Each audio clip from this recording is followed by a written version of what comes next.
First of all ನಾನು ಹೇಳ್ತೀನಿ, ಯಾವುದೇ ಹಾರ್ಡ್ ಆ್ಯಂಡ್ ಮನಿ ಕಷ್ಟಪಟ್ಟು ದುಡ್ದಿರೋ ಹಣ ನಾವು ಅಷ್ಟು ಸುಲಭವಾಗಿ ನಾವು ಇನ್ವೆಸ್ಟ್ಮೆಂಟ್ ಮಾಡೋದಕ್ಕೂ ಮುಂಚೆ ಇದು ಪರ್ಟಿಕ್ಯುಲರಾಗಿ ಸೇಫ್ ಇದೆಯಾ ಇಲ್ವಾ, ನಾನು ಎಲ್ಲಿ ಇನ್ವೆಸ್ಟ್ಮೆಂಟ್ ಮಾಡ್ತಾಯಿದ್ದೀನಿ, ಇದು ವೆದರ್ ರೆಪ್ಯೂಟೆಡ್ ಆರ್ಗನೈಸೇಷನ್ಸಾ ಅಥವಾ ಸಾಕಷ್ಟು ವೆಬ್ಸೈಟ್ಸ್ಗಳಿದೆ, ಗೌರ್ಮೆಂಟ್ ವೆಬ್ಸೈಟ್ಸ್ ಇದೆ, RBIದ ವೆಬ್ಸೈಟ್ಸ್ ಇದೆ, ಅಲ್ಲೇನಾದರೂ ರಿಜಿಸ್ಟ್ರಿ ಆಗಿದೆಯಾ, ಇದೆಲ್ಲ ನಾವು ಬೇಸಿಕ್ ಗ್ರೌಂಡ್ ವರ್ಕ್ ಮಾಡ್ಕೊಳ್ಬೇಕು. ಈ ಗ್ರೌಂಡ್ ವರ್ಕ್ ಮಾಡ್ದೇ ಸುಮ್ಮನೆ ಏನೋ ಆನ್ಲೈನಲ್ಲಿ ಬಂತಂತ ನಾವು ಇನ್ವೆಸ್ಟ್ಮೆಂಟ್ ಮಾಡಿದರೆ ಅಥವಾ ಆ ಅಪ್ಲಿಕೇಶನ್ ಇನ್ಸ್ಟಾಲ್ ಮಾಡಿಕೊಂಡು ನೀವು ಏನಾದರೂ ಹೂಡಿಕೆ ಮಾಡೋದರಲ್ಲಿ ನೀವೇನಾದರೂ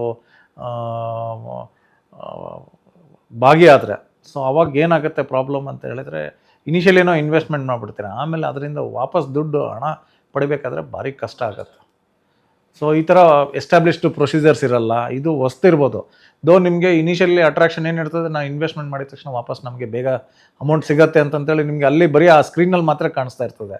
ವಾಸ್ತವ ಅಂಶ ನೀವು ಯಾವಾಗ ವಿತ್ಡ್ರಾ ಮಾಡ್ತೀರಿ ಅವಾಗೇ ನಿಮಗೆ ಗೊತ್ತಾಗೋದು ನಿಮಗೆ ಈ ಅಫೆನ್ಸ್ ಆಗಿದೆ ಅಥವಾ ನಿಮ್ಮ ಮೇಲೆ ಈ ಥರ ಒಂದು ಅಪರಾಧ ನಡೆದಿದೆ ಅನ್ನೋದು ಅವಾಗೇ ರಿಯಲೈಸ್ ಆಗುತ್ತೆ.